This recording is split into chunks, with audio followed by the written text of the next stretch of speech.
Hello? I'm on. I wasn't sure about the thumbs up there.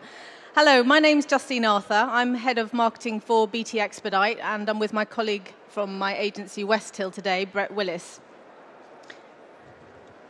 We're going to talk through the changing shape of the agency relationship with marketing's departments. Really, I think technology has played a really key change in that, whether we're talking about the resourcing or the skills within the agency. I've been asked to come today because of B2B marketing, really. I won an award, and agency Westhill, along with another one of our agencies, Broadview, won Best Live Event Marketing. So they kind of asked us to do this, and if I didn't give them a plug, they would kill me. So that's the plug done for B2B marketing. We work with our comms and digital agency, Westhill, but we work with a number of agencies, and you'll see that throughout the presentation. And in terms of how dramatically technology is changing the skill sets required, we're going to cover a number of those things today. So whether it's content, whether it's analytics, data skills, all of those things will be changing as we go through. I thought it's useful to actually put a bit of context as in where I work. So obviously BT is a very large company, but BT Expedite is a little enterprise within BT. We are independent, we have entrepreneurial spirit. There's only about 300 of us. But what we do is we provide all the technology for large retail, high street, multi-channel retailers. And I'll come through what some of those are. Providing anything from CRM to store point of sale to merchandising, loyalty, and obviously professional services, and of course networks throughout that as well. But I thought that, again, we'll just put it in context of who we are today. Customers, you'll recognize a lot of the logos up there. We do anything from their e-commerce site as well, or their managed services, and as I said, their store systems. They're very large retailers, really, that you will all recognize who've got a UK head office. In terms of my background, taking through the story of what my background is, my career has really grown organically, and I think technology has played a real role in each of those different companies that I've worked in. And I think I'd like to start in Japan, where I pretty much caught the digital bug. I'm working in Japan in 1998, as it was. You guys were all messing about with WAP. We were doing iMode and internet-enabled phones. And I think, like all technology, it's very much based on the need. And in Japan particularly, people working in the center of Tokyo have got almost like a 3-hour commute. And also, they've got very small houses, and they tend to share them with a lot of their family, and there's no room for a PC or a laptop in there. So again, taking the customer at the center of any of your marketing campaigns, you're really thinking about that audience, very much about point of time and point of space marketing. So if your target audience, which one of our clients was Nike when we were working out there, and Heineken, is a youth, and they are makes me sound very old, but if they're quite young and they're very mobile, then obviously and there's not much privacy at home because everybody lives in the same house, then your mobile device connected to the internet is absolutely going to be the device that you are going to connect to the world with. So back in Japan, we were doing things working with Heineken and produced the first information club site in color maps and directions and music downloads, and again, all on a digital phone.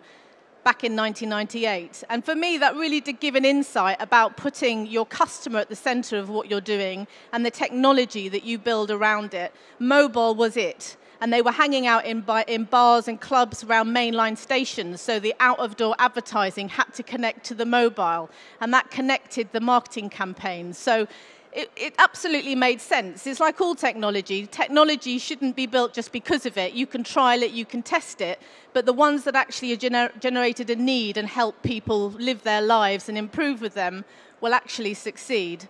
So Japan, a big influence for me, I think, in terms of the foundations and where digital kind of hooked through.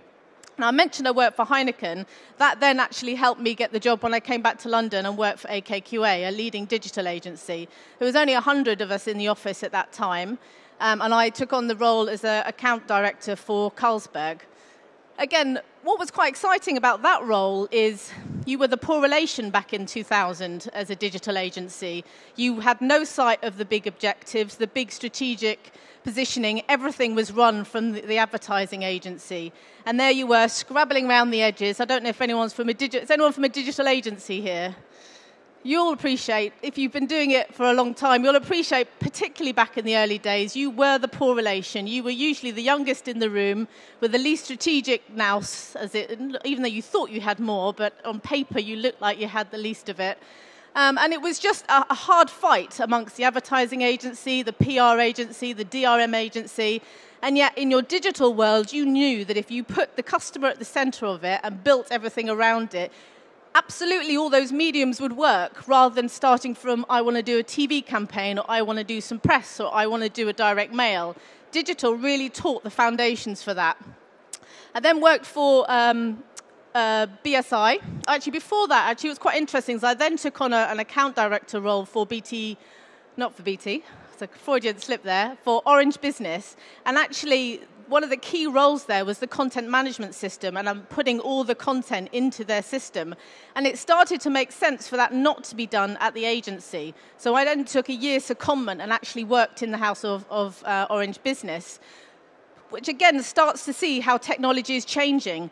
Before, the agencies were building the website, managing the content. Then, as I said, when I went over to Orange Business, I was doing the content management as an Orange employee. That then moved me into BSI. Again, another technology-driven role in the fact that I was responsible for rolling out a content management system across 15 countries in 15 languages, working with a very large agency, LBI, to actually produce that and actually design and do a lot of the direction. But when it came to the country implementation, again, it became important that that had to be done in-house. It just wasn't feasible and sustainable to actually manage that. We certainly couldn't afford to have an agency do all that content. And again, it comes back to who owns the content and the message. So again, I think it's important to talk through the sort of the background and how technology has changed. I then took on a role at BT. And in BT, I worked within BT Business, but within a little startup division. And that startup division was all about marketing online business applications. So things like the resale of Salesforce.com, NetSuite, Sugar CRM, EchoSign, and Genius, an email marketing tool. So with my digital background and working in a very entrepreneurial team where it was really just me as the marketing person, I didn't hold any budget, and I was fighting with the other marketing teams to try and get them to help me out and fund for some bits and pieces. The business application side was really, really useful because it really helped us punch above our weight. And also, I got to see the whole Sales 2.0 approach. I don't know if anyone's heard of that term, but if you take the approach of Salesforce.com and Genius and all these other sort of business applications that come from America, I suppose, initially, the sales and marketing are absolutely connected, and that's where the technology really brought those together. So for me, technology does really help sales and marketing connect better together. Throughout history, mighty empires have risen and fallen. The Mayans, the Romans, and in recent history, this empire. MP S&C Worldwide, an advertising agency, but not just any agency. This was the last advertising agency on earth.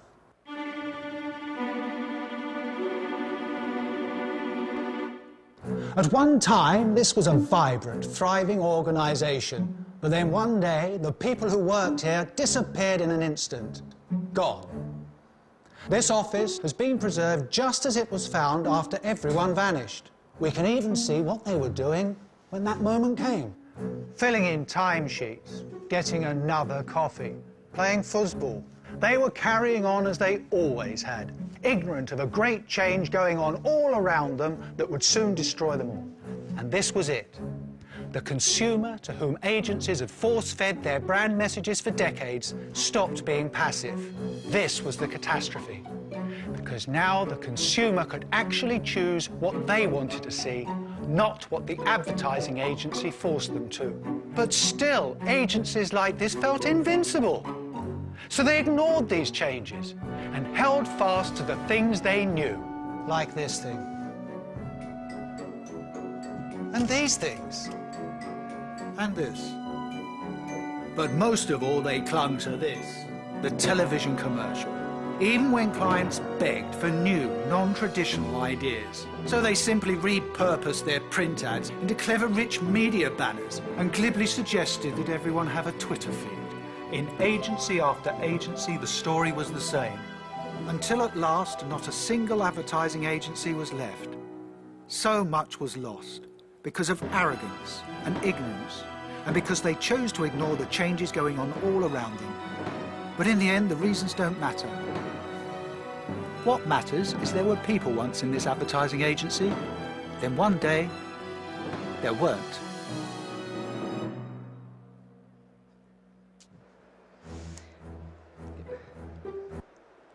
So I thought it might be quite useful to share with you what it used to be like, you know, how digital and how the agency relationship and the marketing teams have absolutely changed. And technology and the internet is absolutely part of that.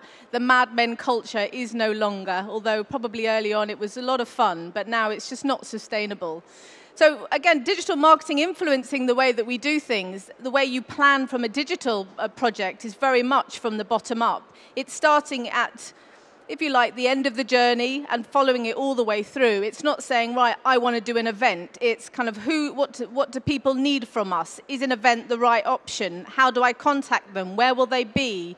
Will they be on the move? Will they be at their desk? What's the technology? What's the medium to do that? So very much planning from the bottom up, closing your eyes, if you like, and thinking through that whole journey, with the customer at the center, what they need and what they're going to actually be responsive to. And if you're connecting with your customers, obviously from a messaging point of view, the people who really know about the audience and can share the messages are your technical specialists. For us, it's my CRM and loyalty manager. It's my merchandising or supply chain director. It's my point of sale store system specialist. It isn't my agency. They can help me editorially and they can help me maybe put some of those words together, but they're not the ones who are going to have the opinion or the message through it. But coming up with these ideas and joining everything together has to be a core agency approach. I think as time's moving on, you're ending up with, we kind of went through having one big agency, then we had loads, then we're back to multi-purpose agencies. Now I think we're back to the point where we've got a hell of a lot more relationships to manage, and it's really important for the core agency approach. So if I have an event, which we have, and we're going to talk through that as a bit of a case study, I bring in my comms digital agency, I bring in my PR agency, I bring in my video agency, and I bring through my events team, and we discuss how best to deliver it, and everybody brings their specialism together to be able to deliver that. And that makes an integrated campaign, not briefing agencies in silo, not giving them the brief 3 months after and giving them a week to actually deliver it. Giving them an insight to the bigger picture. My agency know my scorecard. They know what my bonus and structure is that's going to get me, you know, what I'm going to be interested in personally as well as my team. So the more you share with your agency and the more transparency you have around budgets and the better trust you have, the better you'll get out of your agencies and have more integrated campaigns. And obviously, with all the technology that's spread across it, you know, more people more than a third of the UK by March are all going to have a tablet of some form. Anybody with an iPad, I suppose a lot of you have got them in the room or will have one very soon, will know that they're watching 2.5 times more videos and spending 3 minutes or 3 times longer watching that content. So it's only going to mean, of course, when 4G comes on to make it even more public or more available, that just rich media is going to be there. People are just going to want the right content, and it's got to happen for the tools at your fingertips. And from a marketer, that gives you the insight and the power to get through. So for me, content is a massive driver for this. Not just words, not copy, not fluff, not dribble, just absolute content is king. And that only can come from specialist people. And it's not sustainable to kind of be asking your agency to update your website and put a bit of copy here and do that. You have to have the power in-house to do that. Hence, the content management system is now, if you don't have a website and a content management system, it's almost unheard of now, I would think. It's bizarre if an agency's running your website or you're running, you know, it's all done in content management systems. Similar evolution with data and email and news and video. And from a data point of view, CRM and the CRM systems and the success of people like Salesforce.com and those other ones I mentioned earlier, the power between marketing and sales is absolutely reliant on the quality of the data to do the sale, to do the market, to really get the insight that you need. And obviously with the sales team out on the road and virtual working and increasing on that, you need cloud-based CRM systems to be able to do that. And you're always going to have that fight with sales too lazy to update it, and marketing saying, okay, we'll have an amnesty on business cards. Give us your business cards so we can get them into the data so we can email them. But it's a constant battle around data. Email, again, we want to send out more emails. We're not technical in marketing. Therefore, you need an email delivery tool that can actually send out those emails by non-technical people. So we have that. We have it integrated into our CRM system.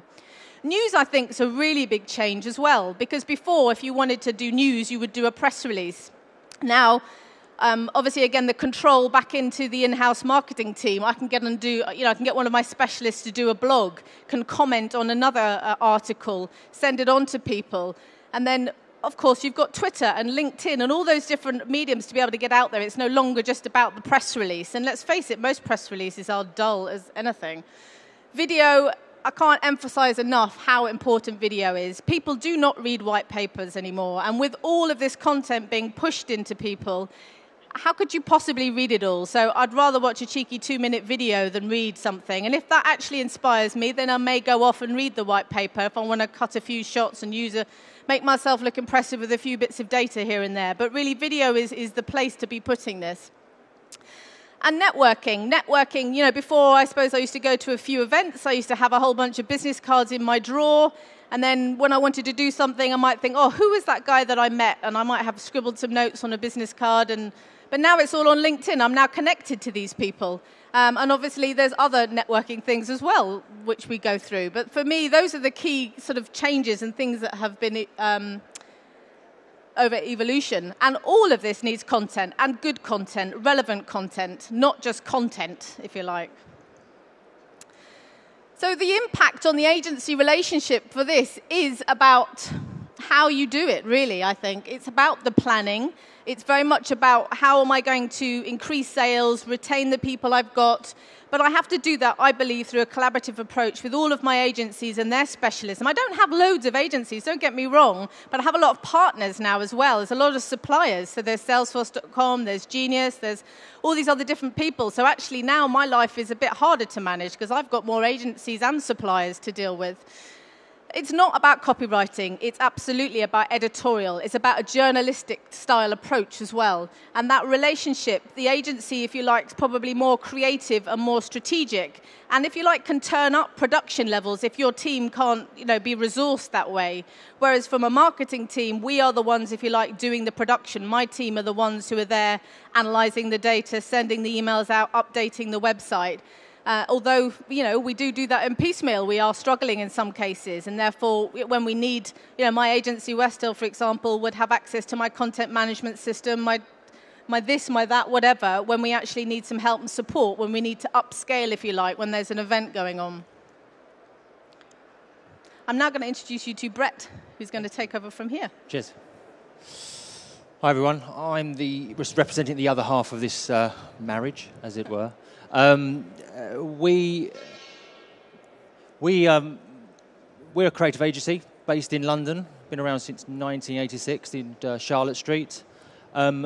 We have in-house skills. We have roughly about 15 people. So we're not a massive agency. We're not the Ogilvies of this world. We're a core agency that just deliver what the client wants and make sure the customer's at the center of it. One thing that I think makes us quite unique is we don't have account managers. Every person in the company has skills, and you can talk to them directly. So you can talk to the head programmer, you can talk to the front-end developer, you can talk to me if you really want, but you can talk to everybody. Our person at Market who does our social media ourselves, if you want some advice, pick up the phone, happy to talk to you. And we literally work right across B2B and B2C, which obviously helps because Justine is talking mostly to B2B, but we have that B2C experience in terms of making sure that the messaging is right that then goes on and it gets reused. We've worked with Expedite for 10 years, so it is a close relationship, and it is unique, I think, in that respect that we have been around for a long while. Justine hasn't been there for 10 years. I think you're about the third or fourth marketing manager we've had, and every time that relationship is rebuilt. But I think with Justine coming along, it did dramatically change the way the agency as ourselves work with the client, and I think we were ready for that. And Justine brought her skill sets along and her vision, as it were. But over those years, we've done a huge amount of stuff, and all this stuff was done in-house by us. But, targets and expectations grow, And we make sure that it's creative marketing in every sense of the word, in terms of the amount of work that we do now is limited to doing the right thing at the right time with the right message, and getting a good mix of skills, not only in our agency, but within Justine's team. So the roles are totally being redefined between what the marketing team do and what we do as an agency. As Justine said, we are really an extension of their marketing team.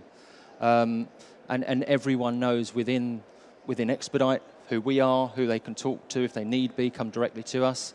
And the boundaries between the marketing team and the agency are becoming quite blurred, very much so. And technology is totally at the heart of that and allows us to collaborate a lot more online, not every minute of every day, we hope. And you can achieve more. With the right sort of agency and the right sort of tools and technology, you can achieve more with less, really. So what I want to just show you an example of that and how things have evolved. So I'd say the biggest marketing thing that you do every year is your annual conference. And this year is the 10th year. And it has proven right from the beginning to be a success. And at the beginning was just aimed at customers. It is its 10th year, and this year is really going to be the biggest it's ever been before.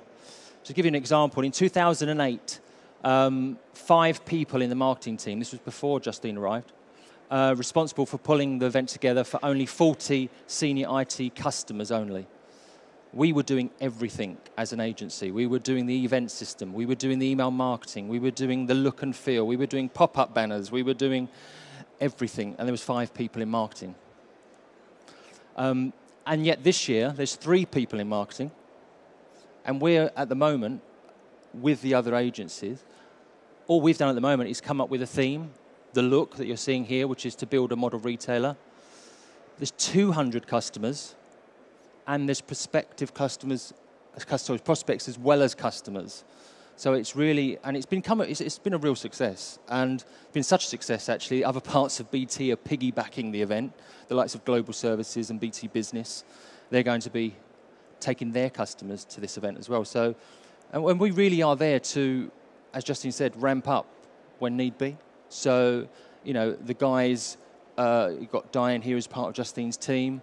If one of the guys needs to go on holiday, we're there. We can take over their blog. We can take over the social network scene. We can do the banner stands if need be. We'll do the designs. We can liaise with the other agencies. So we're at the heart, I suppose, the initial conversation around. And then we communicate with all the other agencies, which I'll touch on later. But there are tools out there that, and I'm going to let Justine actually talk about the tools. I think rather than me talk about them, it'd be good to actually hear how she uses these tools. And these are not, these are things that agencies, so like Cultura, Stuart there, who's from the video agency, has recommended this tool. Some tools are in here that we've recommended that are free to use. We're not making anything out of them, but they're the right tools to use. And even with lead forensics at the moment, we're trialing that, seeing how that works, and might take that forward. So do you want to? Be better if you talk about this than me. Yep. You know it. If my mic's on. Is my mic on? Yep. Okay, so again, taking the annual conference as an example, obviously I'm sure you can imagine how we use a CRM system. All the data's in there.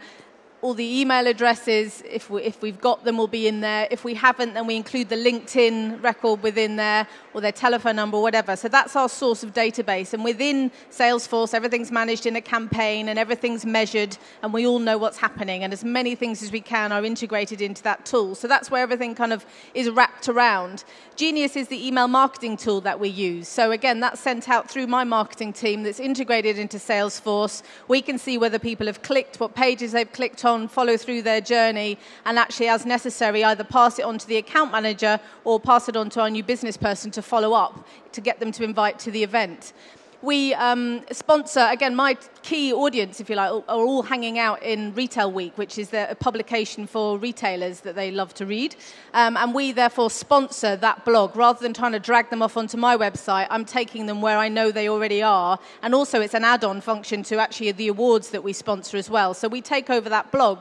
But with regards to the event, we would include some of the highlights or some of the sort of snippets and start dripping through through a lot of the content and the opinions that are going to be talked about at the conference. And the annual conference is about 16 or so actual customers who come and talk about their case studies, plus our keynote speech. And there's user groups as well and a technology showcase. So there's a hell of a lot to talk about and drip through with the blog.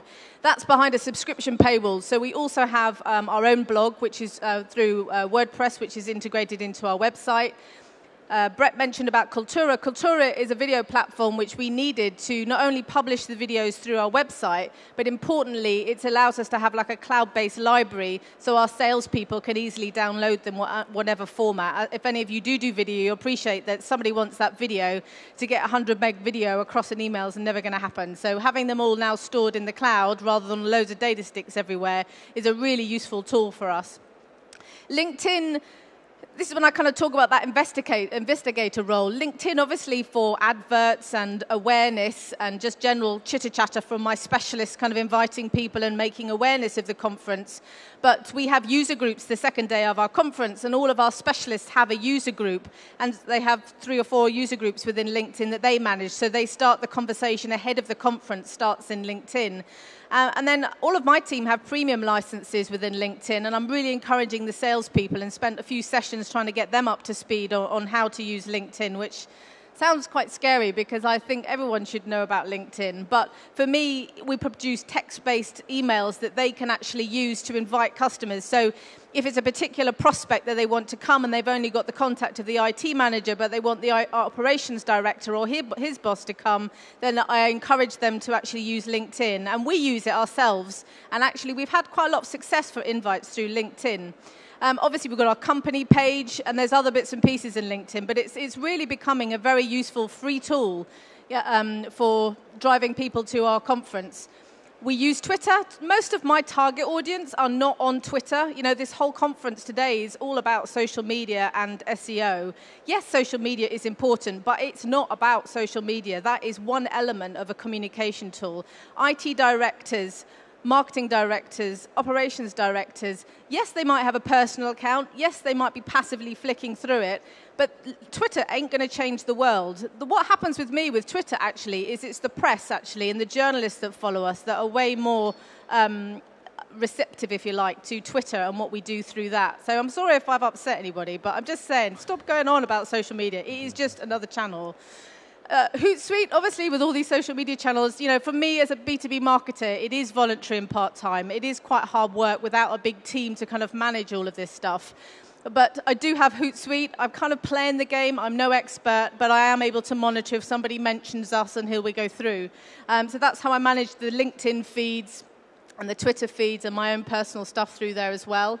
Flickr we use because we put all the photographs from the conference on there, but we also embed and put a photo stream through our post-event pages as well. So we've got photos and stuff from last year, things that do help with SEO. So, you know, I am interested in social media and SEO, but it doesn't rule my life. Google Analytics, of course, you have to have it to manage your website. And we do have a trial going on with Lead Forensics, which I'm really quite excited about. And Lead Forensics is an interesting tool because where my email and co can show, you know, who's been on and what they've actually looked at. When I'm not doing email campaigns, I really wanted to identify if there were if most of the people viewing my website were all competitors. And actually, really interesting, a lot of my target audience are on there having a rummage around, and it's able to show. So it's not the individual contact, it's the IP address of that company. So a lot of those retailers will be identified. And we do use, although we use Genius for our email integrated to Salesforce, because we work with other areas of BT as well, Westhill have an email tool as well, and that integrates into Salesforce. And occasionally we do need to do our e-newsletter that goes through that. I'm going to hand over to Brett to finish off for the next slide. Cheers. I think the interesting thing is how passionate Justine is about the technology. And yes, Justine's brought a few things along, and there's things that we've recommended that you should use. And we, over the 10 years, have always produced in-house bespoke tools to allow them to do what they need to do. So whether that be a content management system, whether that be, I mean, one of the interesting things about the event system, that the event itself is that, yes, 2 years ago, we were building an event system. What we've done now is build a bespoke event system for the guys. They can reskin it every year. They don't need us. They can repurpose it. It's now integrated into Salesforce. So we take a back seat and we can concentrate on the more strategic stuff about mobile engagement and Google Plus even in terms of authorship for content. And talking about authorship for content, just another quick case study. Magazine that we produced for Expedite over the years was originally a bi-monthly printed magazine, went to about 3,000 customers. Very quickly moved that online with the permission of Expedite about 5 years ago. And made sure so first of all we moved it online, and then the guys still didn't have the skill set to manage the content in-house and to develop the pages. So we were doing that outside of the website while we were training the guys up and making sure that CMS was a must.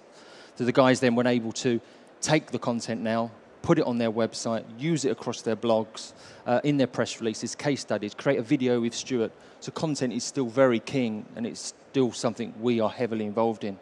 And you have daily conversations with our editor in-house. And it's been a huge success in industry. I mean, it goes to prospects now, it goes to customers. The last issue, which was only was this month, 25% click rate, open to click rate. Now, one of the things that we do and we make sure we do is that a lot of people talk about responsive design and liquid-based emails. That's great. But we actually do responsible design, so that's one thing where you can build an email, you can make it with loads of images, and you can put text on images, and you can make sure that you get the open rate you want, because every tracking system, mailing system in the world has to know that hasn't got retinal scan. You have to know that someone's opened an image before you know they've opened it. That's fine, but actually that doesn't deliver the best-in-class email.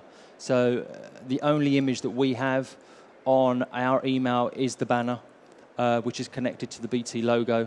Everything else is in HTML. Everything's delivered. And at the moment, we're doing a redesign and making that repurposed for a mobile device, because while they are B2B and iPhones and smartphones are not up there, we're still getting about an 82% outlook rate. It is time to move the easing forward again and make sure that it is readable on all devices. And that's something, and that's where we come in as an agency. I feel that's how we fit in now in this relationship, is giving them the expert, is being one step ahead of the game, and also being a part of this collaborative approach. So we do get involved very early, right at the beginning of the idea of the briefing sessions. We can scale up whenever Justine needs us to. We do have in-house specialist skills now, and that's why you do away with the account manager, talk to the guys that you actually need to do the work, build a relationship, and you can then equip the marketing team with more in terms of skills and tools to do less. And traditional, marketeers now are becoming digital marketeers through involvement. And this core agency approach has been really, really cool, and it's really nice actually to feel part of a family. And we were very much up for this, and it's been going on for a while now. But there are, several specialist agencies. Broadview, you've got TW at telemarketing, Cotreas at event marketing, Portobello, who's the PR. So for the client conference last week, we'd initially sat down, talk about the conference, what we feel we want to do, the theme, and then we had a nice meeting with all the other agencies. We showcased the event this year. We showed them what it's going to look like, how it can work, and then allow them to go away and come up with ideas, and come back with what they want to do. And Stuart was talking to me today. He's a bit excited about the whole thing. He's got some great ideas around video that he wants to do, and we know where the lines are drawn. We know we don't do video, we don't do PR, we don't do events. So everyone's got, knows their piece of the cake, and can work together and come up with ideas and be collaborative and add real value, I think. It's just, and again, it's, the day, and I apologise, I know Justine said the days of Mad Men's gone, and I know I look like one. But it has changed, and becoming an extension of the marketing team for an agency now, rather than being this silo agency that waits for you to pick up the phone and say, hey, I'd like to do an event system, can you build me one? It just doesn't work that way anymore. And the biggest thing I think that is quite unique as well is we have complete transparency of Justine's plan for the next 16 to 12 months and the budget, which is quite unusual, I think. But we work within that budget, so we've not always got to try and pitch an idea to get more money. We know what we're going to be spending that year. I think it's quite unique, and we try to get the most out of it. We try and wring it dry, as it were. And I'll head back to you. I think this is you. Thank you. So it ain't perfect in the fact that we're talking about all these lovely technologies. We don't have a team. A couple of my team are here today. It's not the perfect dream that I'm kind of painting. We do have a hell of a lot of challenges. And going forward, first and foremost is the content, the amount you have to produce, the quality. I was telling you about it being engaging and relevant. You can't just farm that out to an agency. You at least have to get your specialists or the people who've got the knowledge to do the first draft, and then some polishing. As we were saying, we use the editorial skills. So sometimes some of my specialists are brilliant writers and they just might need a cheeky bit of spelling check. Other ones will have a telephone interview and almost be interviewed in a journalistic way, and then we might write the first draft. But content is really, really important, and the journalistic type content and approach is key. More data, the quality of data is very hard. As I said, you've got the sales team putting in stuff, people are leaving companies, emails are bouncing, and how to manage that data and how to analyze it. As I was saying, I've got 9 different passwords for all this different equipment. We are not equipped as an in-house team to manage all of this data. And so therefore, we really do need to kind of work out how we're going to do that. That's one of my challenges going forward. And of course, all these people I've got to organise now. I've now got agencies and suppliers, and the quality of it's very important. The typos, the images, the broken links, all of that kind of stuff. Yeah. One more. Something. And I think for us as well, moving forward, we have to make sure that Expedite have the tools to do the job. We have to make sure that we also provide them with the skills in-house, and we will also trial new stuff for them. So we'll go away and look at maybe Lee's Forensic. We might trial that. We'll see if it works, and then talk to the guys about it and train them up and say, hey guys, I think this is a fantastic tool to use. And just to be there whenever they need us, and to be a part of this core agency approach, I think, and to help organise and to move forward. So mobile engagement, liquid emails, responsive design, which we're doing at the moment with the website. So it is yeah. So I think really, just to summarise, there's the key 3 things for us in terms of answering the question of how technology is shaping the relationships between agencies and marketing teams. Collaboration is vital. You do need to work with all of your agencies, not in silos, brief them together, give them the bigger picture, and really kind of just be more open and trustworthy. And that collaboration part is important. A challenge is the relationships. There's more people in the party now. We're not dealing with just agencies. I'm now dealing with direct suppliers.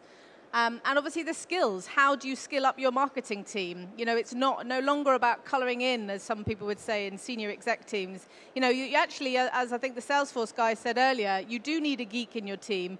You do need a journalist. And you do need some kind of private investigator to help you kind of make the use of all these tools. So for us, those are very much the 3 key sort of takeouts to answer that question. That pretty much wraps it up for us. If you'd like to contact us, you can contact Westhill through their website, or just contact me through the details I think are also on the Technology for Marketing website as well. Yep. We've also got on the page the presentation and our story, so we'd like to thank B2B Marketing for inviting us to tell our story. Yep. And if anyone's got any questions, I'm sure we can take questions. So.